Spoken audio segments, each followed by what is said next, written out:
आज मी तुम्हाला दाखवणार आहे आमच्या गावातल्या त्या काही परंपरा।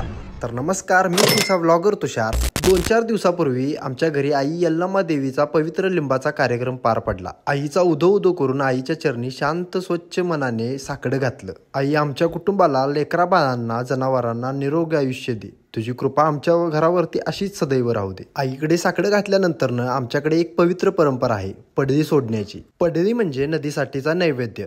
गवताच्या काडीने एक आळं बांधलं जातं, त्यावरती 7 पुरणाच्या पोळ्या, 7 दिवे, 7 खारीक, 7 बदाम असं सगळं काही 7-7 ठेवलं जातं। कारण 7 म्हणजे पूर्णता आणि 7 म्हणजे विश्वास। त्यावेळी नदी मातेला साडी, चोळी, बांगड्या ठेवल्या जातात आणि शांत शुभ्र पाण्यात नदीला साकडं घालण्यात येतं। आमच्या गावावरती आमच्यावरती माया अशीच राहू दे। आणखी एक खास परंपरा म्हणजे पडीतले बाबा, म्हणजेच आमच्या वेशीवरील देवता, त्यांना जागृत करण्यासाठी नैवेद्य अर्पण केला जातो। त्यामध्ये भगवन ईशान आणि भगवी झोळी दिली जाते। या सगळ्या परंपरा एखाद्या कागदावरती लिहिण्यासारख्या नाहीत, पण या पिढ्यानपिढ्या चालत आलेल्या आहेत। कारण ही परंपरा आमच्या गावचा आत्मा आहे। जेव्हा नदीच्या पाण्यावरती पडदी तरंगते तेव्हा असं वाटतं की आपली संस्कृती अजूनही जिवंत आहे। कशी वाटली परंपरा हे कमेंट बॉक्स मध्ये सांगायला विसरू नका।